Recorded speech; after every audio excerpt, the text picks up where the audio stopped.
कृष्ण दोस्तों, स्वागत करती हूँ मैं आपका मेरे चैनल कृष्णा जी के भरोसे में। आज हम बात करेंगे कजली तीज की कहानी के बारे में। कजली तीज का व्रत रक्षाबंधन पर्व के 2 दिन पश्चात भाद्रपद कृष्ण तृतीय की कजली तीज, बड़ी तीज या सातुड़ी तीज का त्यौहार व्यापक रूप से मनाया जाता है। इसके एक दिन पूर्व सिजारे का विधान है। यह व्रत कैसे किया जाता है, चलिए जानते हैं। इस दिन पूरे दिन उपवास किया जाता है और सायंकाल से पश्चात स्त्रियां 16 श्रृंगार करके निमड़ी माता का पूजन करती है। सर्वप्रथम निमड़ी माता के जल के छींटे दे, फिर रोली के छींटे दे और चावल चढ़ाए। उसके बाद फिर पीछे दीवार पर रोली, मेहंदी और काजल की 13 बिंदियाँ अपनी अंगुली से लगाए। फिर निमड़ी माता के मौली चढ़ाए, मेहंदी, काजल और वस्त्र चढ़ाए। दीवार पर लगाई गई बिंदियों पर भी मेहंदी की सहायता से अच्छा लेप चिपका दे। इससे अतिरिक्त निमड़ी माता के कोई नृत्य फल, दक्षिणा आदि चढ़ा दे। फिर किनारे रखे दीपक के प्रकाश से नींबू, ककड़ी, मोती की लड़, नीम की पत्ती, दीपक की लौ, सातू का लड्डू आदि वस्तुओं को प्रतिबिंब देख के और दिखाई देने पर इस प्रकार बोलना चाहिए, तलाई में नींबू दिखे जैसा टूटे। इस प्रकार इन अन्य वस्तुओं के लिए बोले। इस प्रकार पूजन पूर्ण करके कथा सुननी या कहनी चाहिए तथा सुनने के बाद छीक चौथ का गीत गाएं। रात को चंद्रोदय चंद्रमा को जल छींटे देकर जिमावे। वह चांदी की अंगूठी व आंखें गेहूं हाथ में लेकर जल से अर्घ देना चाहिए। अर्घ देते समय थोड़ा थोड़ा जल चांद की और मुख करके गिराते हुए फिर सत्तू के पिंड पर भाई, पति, पुत्र के तिलक निकाले। पिंडा उसके अपने पति या पुत्र के चांदी के रुपये से बड़ा करवाए। इस क्रिया को पिंडा पसवाना कहते हैं। फिर सत्तू पर ब्लाउज, रुपये रखकर बयान निकालकर पैर लगाकर सासू जी को देना चाहिए। फिर तोरू आंकड़े के पत्ते पर सातू खाए और अतः में आंकड़े के पत्ते के दोनों में 7 बार कच्च दूध लेवा, बाद में उसे 4 टुकड़े करके चारों दिशा में फेंक देना चाहिए। तीज माता की कहानी। एक साहूकार था, उसके 7 बेटे थे। उसका सबसे छोटा बेटा वैश्यागामी था। उसकी पत्नी जेठानियों के यहाँ काम करके अपना गुजारा चलाया करती थी। भाद्रवे के महीने में कजली तीज का दिन आया। सभी ने तीज माता का व्रत किया और सातू बनाया। छोटी बहू गरीब थी। सास ने एक छोटा सा सत्तू का पिंड उसके लिए भी बना दिया। शाम को पूजा करके वह सातू पासने लगी। उसी समय उसका पति वेश्या के यहाँ से आया और बाहर से बोला, किवाड़ खोल। उसने दरवाज़ा खोला। वह बैठा भी नहीं कि उस क्षण उसने कहा कि मुझे वापस अभी वेश्या के यहाँ छोड़कर आ। वह उसे वेश्या के यहाँ छोड़कर आई। ऐसा 6 बार किया। वह 7वीं बार फिर आ रहा है और फिर यही कहा कि मुझे वेश्या के घर छोड़कर आ। इस बार वह कुछ नहीं बोली तो पत्नी ने कहा कि इस बार और छोड़ आ, अब मैं नहीं आऊँगा। 7वीं बार भी उसे छोड़ने गई। उसे छोड़कर लौटने लगी तो जोर से वर्षा आने लगी और बरसाती नदी बहने लगी तो वह एक पेड़ के नीचे बैठ गई। कुछ देर बाद नदी से आवाज़ आई, आवतरी जावतरी दानों खोल के पी। पीव प्यारी होए। आवाज़ सुनकर उसने नदी की तरफ देखा तो एक दूध का दोना नदी से तैरता हुआ आता दिखाई दिया। उसने दोना उठाया और 7 बार उसे पीकर दोने से 4 टुकड़े किए और चारे दिशा में फेंक दिए। उधर तीज माता की कृपा से उस वैश्या ने अपना सारा धन उसे दिया। वह सादा के लिए वहाँ से चली गई। पति ने सारा धन लेकर आकर फिर पत्नी को आवाज़ दी, दरवाज़ा खोल। तो उसकी पत्नी ने कहा, अभी मैं दरवाज़ा नहीं खोलूँगी। तब उसने कहा कि मैं वापस नहीं जाऊँगा, अपने दोनों मिलकर सातू पासेंगे। लेकिन उसकी औरत को विश्वास नहीं था। उसने कहा कि मुझे वचन दो कि फिर वेश्या के पास आप नहीं जाओगे। पति ने पत्नी को वचन दिया। उसने दरवाज़ा खोला, देखा कि उसका पति गहनों का धन माल सहित चमचमा रहा है। उसने सारे गहने कपड़े औरत को दे दिए और कहा कि अब सब तेरे हैं। फिर दोनों ने बैठकर सातू पासा। सुबह जब जेठानिया के यहाँ काम करने नहीं गई तो बच्चे बुलाने आए। काकी चलो, सारा काम पड़ा है।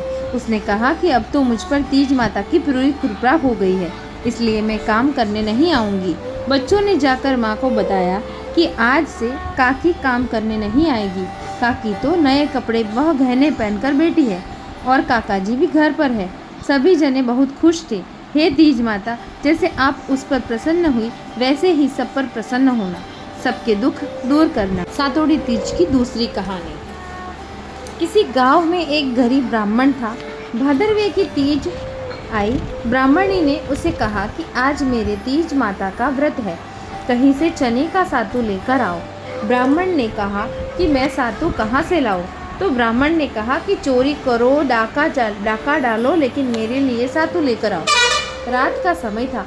ब्राह्मण घर से निकला और एक साहूकार की दुकान में घुस गया। उसने वहाँ पर चने की दाल, घी, शक्कर लेकर 1.25 किलो तोलकर सातू बना लिया। चलने लगा तो आवाज़ सुनकर दुकान में नौकर जाग गए और चोर चोर कहकर चिल्लाने लगे। साहूकार आया, उसने पकड़ लिया। पूछने पर ब्राह्मण ने कहा कि मैं चोर नहीं हूँ, मैं एक गरीब ब्राह्मण हूँ। मेरी पत्नी के आज तीज माता का व्रत है, इसलिए मैं सिर्फ यह 1.25 किलो सातू बनाकर ले जा रहा था। साहूकार ने उसकी तलाशी ली तो उसके पास सातू के अलावा कुछ भी नहीं मिला। उधर चांद निकल आया तो ब्राह्मणी सातू का इंतजार कर रही थी। सेठ ने उसकी गरीबी व ईमानदारी देखकर ब्राह्मणी को अपने धर्म की बहन बनाया। ठाठ से सातू, गहने, रुपये, मेहंदी, लच्छा और बहुत सारा धन देकर विदा कर दिया। तीज माता उनको जैसे फले वैसे सभी को फलना। सातोड़ी तीज की तीसरी कहानी। किसी गांव में जाट था। उसने 2 विवाह किए। दोनों के एक एक लड़की हुई। कुछ समय बाद पहली जाटनी मर गई। तब सौतेली माँ ने अपनी बेटी से कुछ भी नहीं कराती और उसे बहुत प्यार करती। दूसरी से सारे घर का काम काज करवाती थी। दोनों लड़कियां बड़ी हो गई।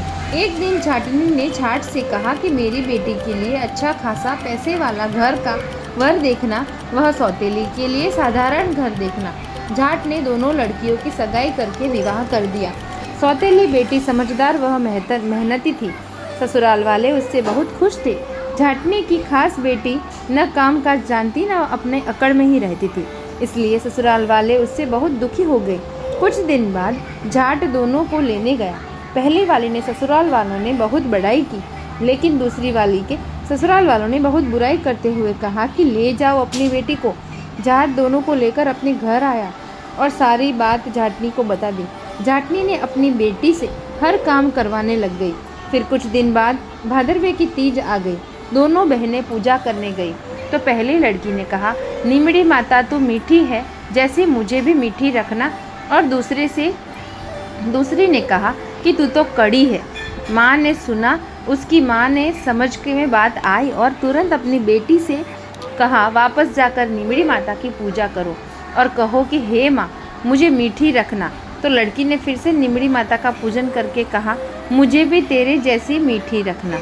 इससे निमड़ी माता उस पर प्रसन्न हुई, खुश हुई। जब वह ससुराल गई तो ससुराल वाले भी उससे खुश रहने लगे। अंततः निमड़ी को पूजन कर सुबह निमड़ी के पत्ते वह सातू खाए। पास वह हमेशा कड़ी न कहकर मीठा कहना चाहिए। तो यह थी निमड़ी माता की कहानी। तो बड़ी तीज की निमड़ी माता की चौथी कहानी सुनेंगे। किसी नगर में एक सेठ सेठानी थे। उसके पास खूब धन तो था, लेकिन पुत्र नहीं था। तो सेठानी ने बड़ी तीज का व्रत करके तीज माता से कहा, हे निबड़ी माता, मेरे बेटा हो जाएगा तो मैं तेरे 1.25 मन का सातू चढ़ाऊंगी। तीज माता की कृपा से 90 महीने ही सेठानी के लड़का हो गया। सेठानी निबड़ी माता के सातू चढ़ाना भूल गई। सेठानी के 7 बेटे हो गए, लेकिन सेठानी ने सातू नहीं चढ़ाया। पहला बेटा विवाह योग्य हो गया, लेकिन लड़के को विवाह हुआ। पहले दिन सुहाग रात को सोया तो आधी रात को लड़के को सांप ने आकर डस लिया और वह मर गया। उस तरह उसके 6 बेटों का विवाह हुआ और 6 बेटे मर गए। 7वें बेटे की सगाई आने लगी, लेकिन सेठ सेठानी मना करते रहे। गांव वालों ने बहुत कहने पर, समझाने पर सेठानी शादी के लिए तैयार हो गया और सेठानी से कहा कि गांव वाले नहीं मानते तो उसकी सगाई बहुत दूर देश में करना। सेठ जी सगाई करने के लिए घर से चले और चलते चलते बहुत दूर एक गांव में आए। वहाँ 4-5 लड़कियाँ खेल रही थी जो मिट्टी के घर बनाकर तोड़ रही थी। उनमें एक लड़की ने कहा, मैं तो अपना घर कभी नहीं तोड़ूंगी। सेठ वहाँ खड़ा खड़ा देख रहा था। सेठ ने सोचा, यह लड़की समझदार है। खेल कर लड़की घर जाने लगी तो उसके पीछे पीछे लड़की के घर चला गया। लड़की के माँ बाप ने मिला और बातचीत से अपने लड़के की सगाई उस लड़की के साथ पक्की कर दी। विवाह का दिन भी पक्का कर दिया और घर आकर विवाह की तैयारी करने लगा। सेठ बारात लेकर गया और 7वें बेटे का विवाह हो गया। बारात विदा हुई। लंबा सफ़र होने के कारण माँ ने लड़की से कहा कि रास्ते में यह सातू वह सींग डाल रही हूँ, रास्ते में कहीं निमड़ी पर शाम को निमड़ी माता की पूजा करके सातू पास लेना और कल्पना निकालकर ससुर जी को दे देना। धूमधाम से बारात चली। रास्ते में तीज का दिन आया। ससुर जी ने बहू को खाने की कहा तो बहू ने कहा कि आज तो मेरे तीज का उपवास है, शाम को निमड़ी माता का पूजन करके ही भोजन करूंगी। एक कुएं पर निमड़ी नजर आई तो सेठ जी ने गाड़ी रोक दी। बहू निमड़ी माता की पूजा करने लगी। निमड़ी माता पीछे हट गई तो बहू ने कहा, हे माता, मुझसे पीछे क्यों हट रही हो? इस निमड़ी ने कहा कि तेरी सास ने बोला था पहला पुत्र हो जाने पर सातू चढ़ाऊंगी, पर याद नहीं रखा। बहू बोली, माता हमारी भूल माफ़ करो, मैं आपको सातू चढ़ाऊंगी। मेरे 6 जेठ को वापस लौटा दो, वह मुझे पूजा करके दो। माता नववधू की भक्ति व श्रद्धा को देख प्रसन्न हो गई। बहू ने निमड़ी माता की पूजन किया, चांद से अर्घ दिया, सातू पास लिया और ससुर जी को कल्पना दे दिया। प्रातः होते बारात अपने नगर लौट आई। बहू ने ससुराल के घर में प्रवेश किया और उसके 6 जेठ प्रकट हो गए। उनको सभी को गाजे बाजे के सामने लियो। सास बहू के पैर पड़ने लगी तो बहू बोली, सासू जी आप ये क्या करते हो? बोलवा करी को सो याद रखो। सासू बोली, मुझे तो याद नहीं, तू ही बता दे। बहू बोली, आपने निमड़ी माता के सातू चढ़ाने का बोला था, सो पूरा नहीं किया। तब सासू को याद आई। 12 महीने से कजली तीज आई। 7.25 मण का सातू तीज माता को चढ़ाया। गाजा बाजा से निमड़ी माता की पूजा करी और बोलवा पूरी करी। हे भगवान, उनके आनंद हुआ वैसे सभी को आनंद होवे। खोटी खरी अधूरी की पूरी। मेरा ये वीडियो आपको कैसा लगा कमेंट करके ज़रूर बताएं और अच्छा लगा तो लाइक कर दीजिए। मिलते हैं अगली वीडियो में। जय श्री कृष्णा।